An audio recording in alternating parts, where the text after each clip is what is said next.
Welcome to a small review of synthesizer plugins for the old Jeskola Buzz software. I already made a previous video about these 10 synths by Argyll. They all share some interesting properties, which you can see in the video A for Argyll. Today we're going to look at the next 10 synths, and this is a more eclectic bunch. These were made by 6 different authors: Bigyo, Climox, CyanPhase, Farbrausch, FireSledge, and the Delta was made by WhiteNoise. I'll try my best to describe the different ways in which they synthesize, although I'm not a programmer or an engineer. These are observations made after playing around and recording a few basic tests. First up, the Earth Plate by Bigyo.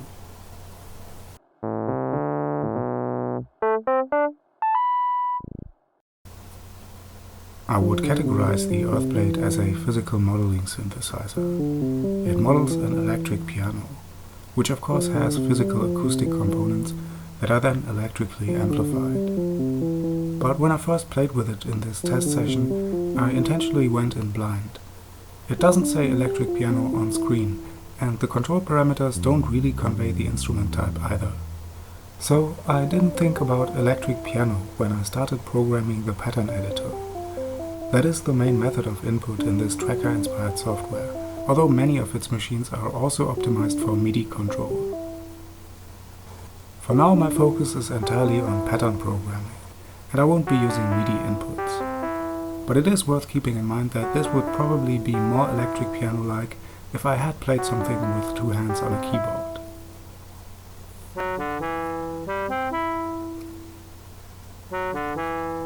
One thing that caught my attention early on is the fine-tuning on the Earth Plate. Unlike on most other synths, it's not a pitch slider in the parameters, but there is a setup in the attributes, including a scale tuning section where you can micro-tune each individual semitone in the octave. So you could set the steps to be in Pythagorean tuning, or a Werkmeister temperament, or an Arabic quarter-tone scale. Anything that repeats at the octave and where 12 or less tones are used in total. The only drawback is that the tuning steps are not very fine. They are steps of 5 cents, which might not be enough for the friends of just intonation. In the session I've tuned some of the scale degrees to be off by a pure quarter tone. For things like chords, or for playing multiple voices on a keyboard, the Earth Plate supports 16-track polyphony, which is very reasonable since most players only have 10 digits. The next 2 specs are almost mandatory for all synth plugins, and they will be the same for all synths in this video. The input is notes from C0 to B9 and note off. In theory, a synth could also have alternate input mechanisms, such as a frequency selection, but I haven't actually encountered anything like that so far. The other thing that all synths share is that they don't need any source data. A source would be something like an audio file, a sound font, or a drum kit. If a machine needs a sample in order to play, I'm always gonna sort it under sampler as a main category, separately from synths. This includes sample synthesizers, like the CyanPhase bass track, which you might see in a future video about samplers. There are also some proper synths that can optionally work with samples, and this is where I would display that. But it's not gonna apply to any of the synths featured today. As for the physical modeling aspect of the Earth Plate, I've watched a few videos of electric piano repairs, but I don't think I've ever sat in front of a real one. I'm not sure if or how the strength and color parameters represent physical aspects of the instrument, or potentially even the control knobs it might have. The envelope controls look like an addition to me. I don't think they are something that a Wurlitzer would have had. The machines that I'm gonna sort under physical modeling might not be 100% like a physical instrument, and the physics that are there, I'm not able to judge them. Some of what they do happens invisibly under the hood. That in and of itself is a difference to most other synths.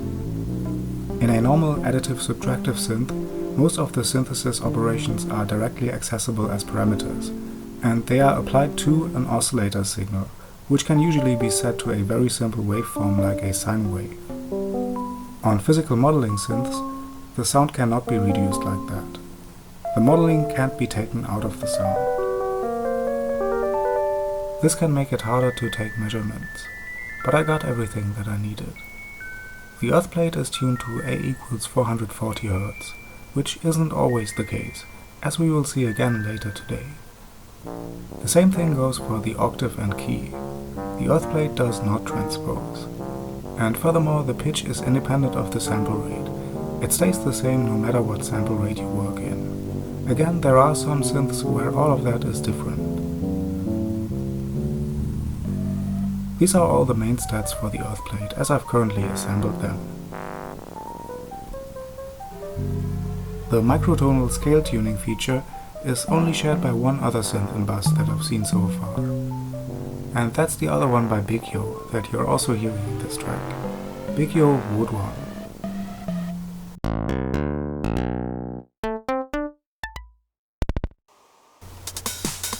The Wood One has the same stats as the earth plate. It's also a physical modeling synthesizer, and based on the default sound I guess you could call it a guitar, although it's quite versatile.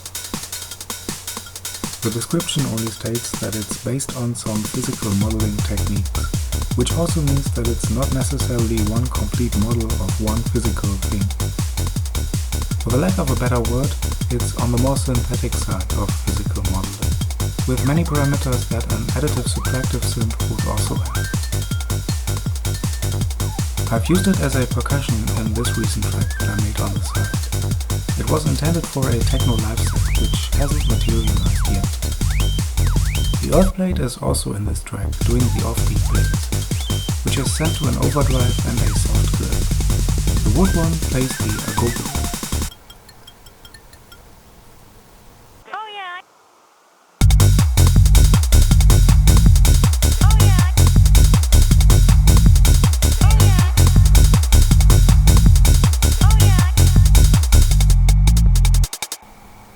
In another new track, I've used it very differently, as a washed out harmonic drone through a big reverb. Without the reverb, it still sounds a bit like a guitar. By the way, the official demo file for the Bigyo Wood One is really nice. I have also recorded a video of that, together with other original instrument demos for Buzz. Definitely go check that out if you're interested in the sound of this machine. There is one thing about the Wood One that's a bit of a drawback. It can crash or clip if you try to get cute with it. In the test session, I tried controlling the notes with a pure LFO, which always eventually crashed the Wood One, even though the crash wasn't visible. It just stopped producing sound, and it didn't react anymore, even when I entered the notes directly. Usually the software will display a warning when the plugin crashes, but in this case it doesn't. This invisible crash only happens in conjunction with the pure LFO, or at least I haven't been able to produce it in any other way so far. But there's another crash that the Wood One does on its own, and this one is actually a bit nastier. It's also not diagnosed by the software as a crash, and you can't hear it, but you can see the volume going through the roof. The signal is alternating between +1 and -1 on every sample. It's maximum loudness, and at the same time it's inaudible because of the frequency. I first encountered this glitch when I did something extreme. I turned all sliders to the maximum. The obvious explanation seemed to be that the filter cut-off Q and gain were all at max. And I thought that obviously the 40 decibel boost on the 20 kHz frequency must have caused it. But that's not it. It happens when high notes are playing and the damping is at a high value, and then you yank the inharmonicity slider from left to right. You're probably safe if you play below the 5 octave, and you're also relatively safe if you do it the other way around. If you first move the inharmonicity slider to the right and then the damping, everything is okay. Or at least it doesn't always crash. In the video where I put all the sliders to the right, it also eventually happened, regardless of the order. Importantly, once it bursts into the Nyquist frequency, it won't come back from there anymore. The Wood One will not react to any inputs at this point. You can still save the file, and you should probably mute the machine immediately. Doing anything with the parameters, nodes or presets won't bring it back to normal until the file has been reloaded. This loop that's been playing in the background is going to be the final sound example for the Wood One. It dates back to its original era, the late 2000s.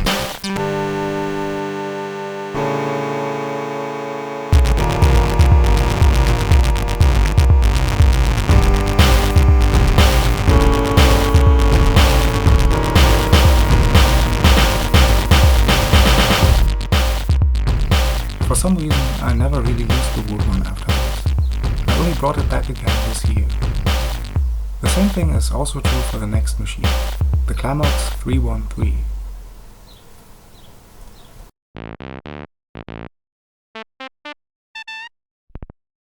Thinly disguised by the file name 313, this is of course a 303 clone. The 303 is a subtractive synth, which means that it has a filter, and that's pretty much all there is to it. I might add this to a subcategory of primitive synths. It only has one oscillator, with two basic waveforms to choose from, sol and square. It's monophonic like a real 303, and the input is of course nodes. Worth mentioning is that it has slide and accent triggers, which are also classic 303 features. The tuning is where it gets interesting. For some reason it plays at a pitch of A equals 444 Hz. That's about 14 cents higher than the standard pitch. It also sounds an octave lower than written, due to mono resampling in old plugins. I've talked about this a bit in the last review. And another thing that's also coming back, the pitch is locked to a sample rate of 44.1 kHz. If you work at a sample rate of 48 kHz, for example, the 313 will sound 2.5 semitones sharp, whereas other synths, like the ones by Bigyo, will still be at standard pitch. The good thing is that it has a fine-tuning slider, and even an additional stepwise transposition slider. One little deficit is that it's not possible to change the pattern grid, although I suppose that's also true for a real 303. Changing the subdivision is a relatively new feature of the software, much newer than the plugin at least, and it apparently messes up the slides. The song just slides off into nothing, and it doesn't come back until the grid is changed back to 16ths. I've looked through my old files to see if I could come up with any period authentic examples, but I discovered that I almost always used another 303 clone, of which there are several for Buzz. The only thing I could find with the Climox 313 was this. The title of this track is We Call It Brain Freeze. It's from a short period of time when I made some tracks with absolutely ridiculous levels of clipping. It's not easy to illustrate just how loud this is. If this is the center line, and this is the maximum amplitude of the recording at 0 dB, then this is the amplitude that it has before the master. It's mixed at plus 35.1 decibels.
On the next machine we're going back to physical modeling with the bass pluck by CyanPhase.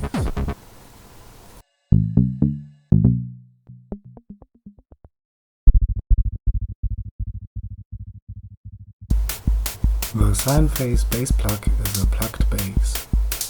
There is something strangely lively and bouncy about this plugin. What's immediately noticeable is that it's really committed to the bass range. The note input in the program is set to the treble range by default, from C4 to E6. The lowest notes after C4 still sound reasonable, but the volume and length quickly go down as the notes go up, and the 5 octave is already effectively inaudible at the machine's standard settings. With extreme settings, it's possible to get a resonant tone up to around D5, and a somewhat tonal but very short and percussive sound up to around D6. Soon after that, the sound basically vanishes, regardless of the settings. It supports polyphony up to 8 tracks, and the tuning is just about anything seems to influence the sound and the pitch and the harmonics. The pluck setting, the previous notes, the timing, the envelope and the absolute pitch of the note. It works with 440 more or less, just like a real bass player. After my first round of measurements, I thought the low end was detuned and that there was an octave spread. But it appears that the octaves are actually narrow when the pluck stays the same. When playing with it, it comes natural to increase the pluck value with an increasing register. That seems to give the best results in terms of loudness and clarity.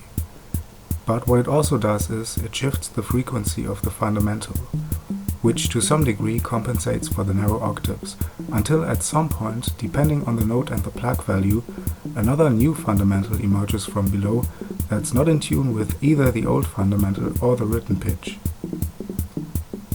Higher up in its range, it becomes more and more messy to say what the note even is, because the true fundamental is long gone by that point, and the overtones can be weird. There still is a clearly tonal component to the sound, but the pitch becomes very diffuse. At extreme settings, it can be reminiscent of bell harmonics. On my system, I've experienced significant CPU surges when using it, which happen when it falls silent after playing. This might have something to do with CPU architecture, but I'm not an IT person, so that's just a guess. The sample rate needs to be 44.1 kHz for the pitch to be roughly correct, and there is no fine-tuning. You have to take the bass player as they are.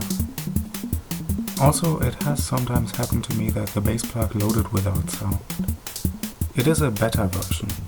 A final version has never been made. I'm not sure if I already had the bass plug in the 2000s. It's not anywhere in my old music, but that doesn't necessarily mean that I didn't have it.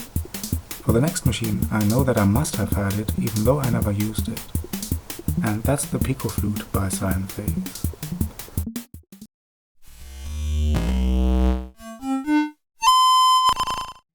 The PicoFlute is another physical modeling synth with 8-track polyphony. The tuning is very sharp at A equals 451 Hz. It sounds an octave lower than written, and the pitch is locked to a sample rate of 44.1 kHz. It doesn't have fine-tuning. This one has issues, just with its basic sound production and pitch. I have some mixed feelings about bringing it up, because this plugin seems to be obsolete or even withdrawn. Whatever you may call it, you can't find it anymore. That's how I know it must be a thing from the past. I hope that it's alright to talk about it. The PicoFlute is a minor variation on the slide flute, which will be the next machine on the list. According to the info, the PicoFlute has a higher filter cutoff. The controls are identical on both machines. The filter is an inaccessible component. On paper, it seems like a great idea to complement the flute with a piccolo. The higher filter setting might make it easier to play in the high range. But the result is not an improvement in clarity. It can sound like it's being blown by an air pressure cleaner. I found it difficult to get any stable sound out of it, let alone something pleasant, and the tuning is more than 40 cents sharp. But we're gonna get back to this after the slide flute.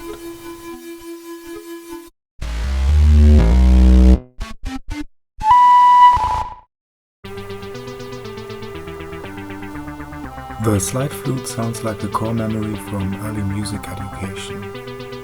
The tuning is all over the place, and the octaves are narrow, similar to the bass plug. But the parameters don't affect the tuning, or in other words, the intonation cannot be adjusted. Like on the PicoFlute, everything sounds an octave lower. So written A4 sounds as A3 at 223 Hz, which is 23 cents sharp compared to standard tuning. But written A5 is sounding A4 at 443 Hz, which is only 12 cents sharp. The filter, or something related to that setting, somehow diminishes the tuning as the pitch increases. In the low octaves it reaches a limit that I measured at around 449 Hz, which is 35 cents sharp. Technically I think it should converge with the PicoFlute, and it might go a few cents further, but you get the idea. Below written A3 sounding A2, the pitch is stable. Above written A3, it's going down. From A3 to A5, the decline is roughly linear. There might be some fluctuations in this segment, but I can't tell them apart from rounding error. Above written A5, it definitely gets bumpy. C and C sharp are around 0, which is right on the line, but the surrounding notes B and D are around 20 cents sharp. The curve then squiggles through the center line before it hits G6, which is the only note that's perfectly in tune. Everything higher than that is flat, although in the next octave it bounces back very close to 0 twice. As it goes further up, the amplitude of the oscillations increases.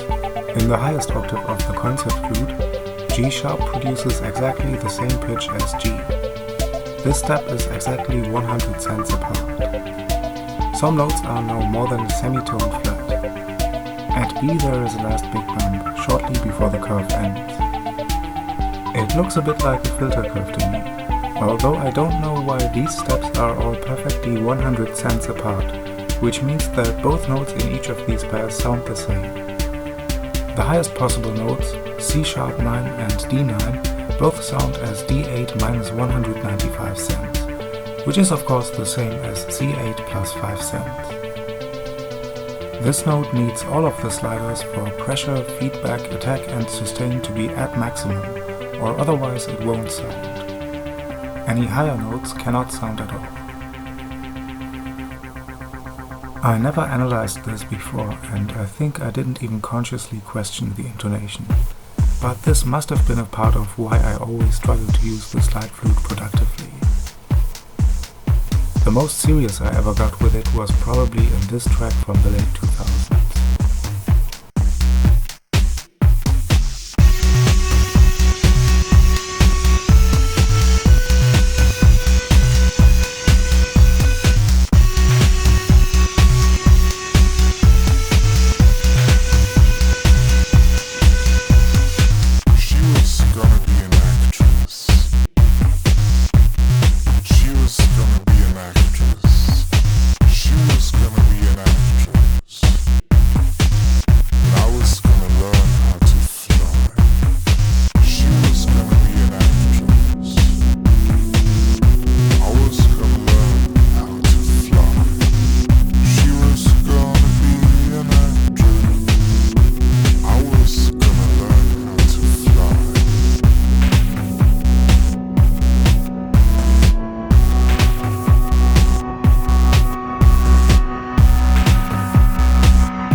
While I was investigating the pitch curve of the slide flute, I somehow still thought that the PicoFlute kept a steady tuning, but that's not the case. The ripples in both of their tuning curves are perfectly in sync, but the curve at large goes off in the opposite direction. The PicoFlute gets way sharp. Not knowing any of this, it would be very natural to use the slide flute and the PicoFlute together, playing octaves, close harmony or even unisons, but that would result in disaster. In the range that a real piccolo shares with a concert flute, they are at least 40 cents out of tune with each other, and by the end of the range it's 250 cents. I still wanted to play the PicoFlute again for the review, but I used it without much accompaniment this time, which is challenging enough. The higher voice on the second PicoFlute plays in the 6th octave, and there are only 4 notes here that are roughly in tune with the lower octaves. The D-flat major chord and its 6th B-flat. This is basically I'm Walking by Fats Domino. I had to restrict myself to these notes and tune the other voice to complement this key. Of course, everything is still sharp by almost a quarter tone compared to standard tuning, but at least it's all on the same level.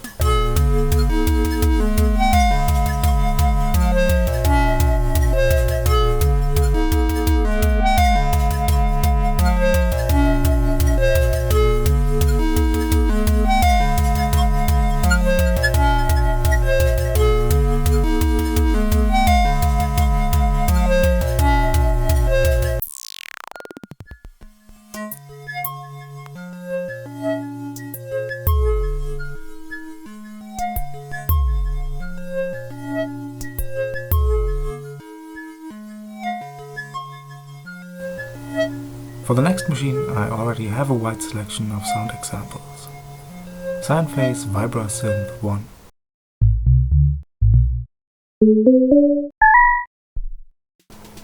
This is probably the first track that I ever made with the VibraSynth, as a total beginner in the year 2001. It starts with a VibraSynth playing the bass, and it sounds very FM-like, which is one thing that it does. The second voice that's coming in now captures even better what the VibraSynth in particular sounds like, as opposed to other FM synths. This track was influenced by the soundtrack of Perfect Dark. I really liked that game as a teenager. I'm gonna sort the VibraSynth under FM synthesis, but it is a bit of a borderline case. The FM section doesn't have to be used, and it also has some of its very own distinct elements that wouldn't fit into a category.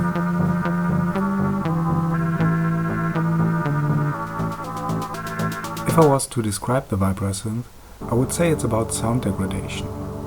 The name always makes me think about a vibraphone, but it's more like an electric organ.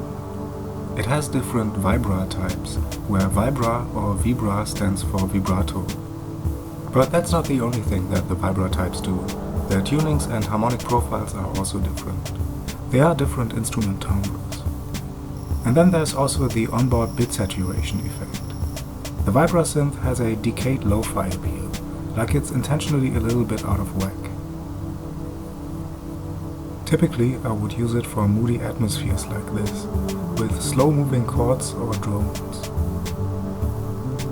The second voice in this loop is an example that doesn't use the FM section.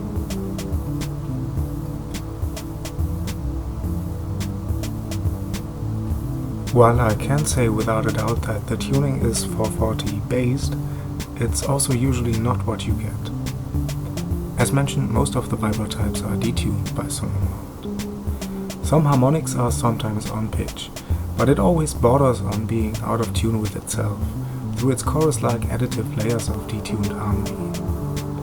The effective tuning and the overtones depend on the vibra type, and so does the octave. Some vibra types have a sub-oscillation that sounds 2 octaves lower, and all have a fundamental 1 octave lower than written. I'm putting it down as ottava bassa, with another asterisk. Unlike the other synths by CyanPhase, the pitch of the VibraSynth is not locked to the sample rate, which is interesting. It must have been coded in a different way. The VibraSynth also has a global tuning parameter, and it's even implemented as an absolute tuning in Hertz. What's particularly fascinating to me is that it has a dedicated tuning value for Arguru. The Arguru tuning was a main point of the last review. The synths by Arguel or Arguru are all tuned to A equals 435 Hz. And you could bring the VibraSynth to that level without actually measuring it. One more footnote: the year of the last update. On the generally excellent Buzz plugins website, there's a 2004 upload listed that looks like it would be newer, but it's actually an earlier beta version of the machine. Something went wrong with the numbering of the versions. The latest version is from 2001. In the current sound example, the VibraSynth plays a driving techno sequence. There's some additional distortion attached to it, and it's in a sidechain behind the bass drum. I've uploaded a full recording of this track on my channel a while ago. It's called FireSledge.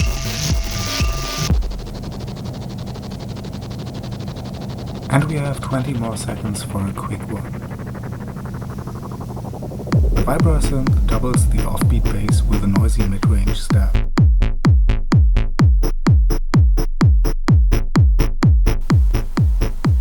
This track also features the next synth, the delta.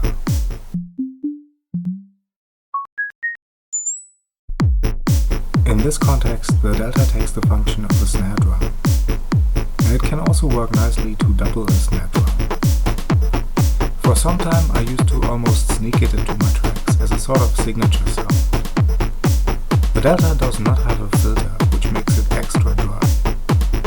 It's a primitive synth that's only additive and not subtractive. It has two oscillators with basic waveforms, which are also always in tune and in sync. Even though it is severely limited, it can be used to different effects. Most often I've used it as the machine that goes ping. This next track features a particularly pretty example of it beeping in the background.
When I started looking at the synths of this software again after many years, I did not remember that the delta has a really weird tuning.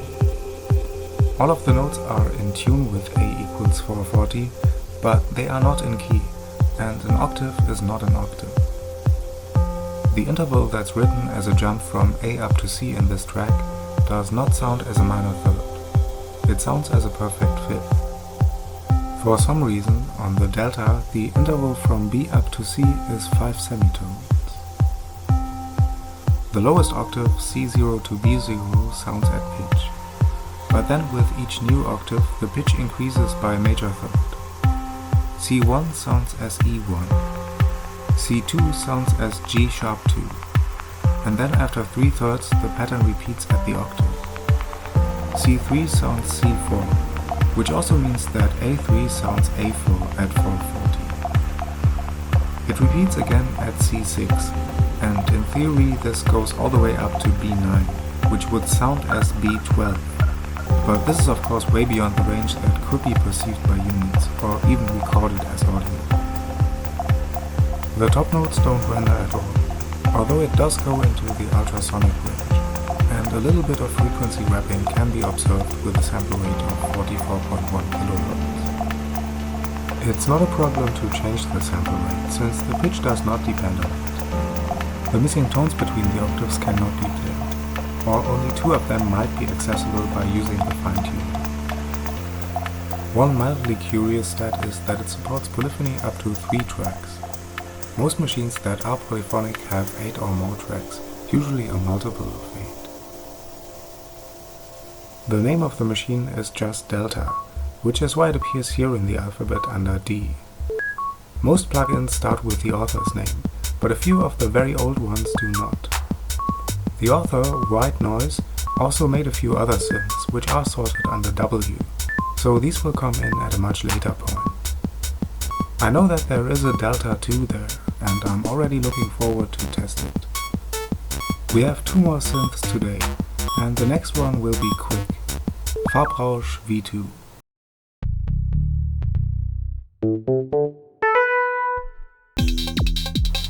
The V2 synthesizer system always crashes the software when I double-click the machine or try to open the graphical interface.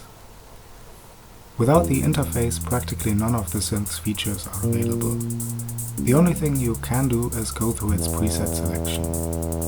It has some nice presets which tell me that it's quite versatile and that there must be some effects integrated too. Noteworthy in this context is the stereo output signal. All other synths so far have been mono, or in some cases maybe dual mono. The V2 supports 256 tracks of polyphony, which took me a while to add. It is tuned to A equals 440, it sounds 15 megabytes lower than written, and the pitch is locked to the sample rate 44.1 kHz. Fine-tuning, if available, is inaccessible. And that's all I can say for now. If anyone knows how to run this machine, let me know in the comments. Here comes the last one, FireSledge RectalAnarchy.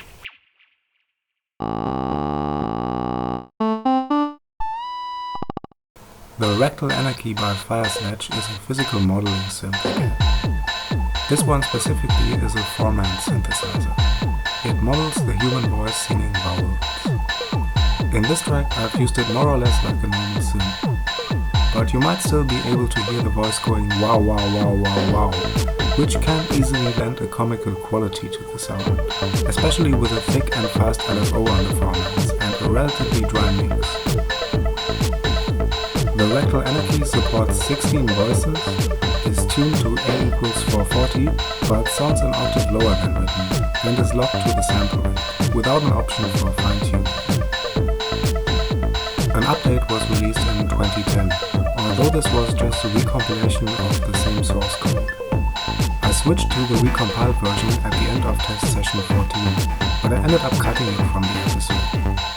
Since then, I've had multiple crashes on this new debug build that had never happened with the original version, and this particular type of crash doesn't happen with any other plugin. It's an error message from the C++ runtime library. I have now switched back to the old file from 2001, which for me on my current system is the latest stable release. It's pretty easy to make funny vocal sounds with an LFO in your mouth, but it's also pretty easy to build gorgeous choir pads by using many voices and a ton of reverb and other effects.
These were 10 synths for Jeskola Buzz in review, from B to the start of F in the alphabet. I'm still in the process of testing all the equipment. The series has just reached the letter J by now, and there's already 21 more synths from F to H that I will probably also be reviewing in the future, plus drum machines, samplers and other things. I want to leave you with 5 more minutes of music.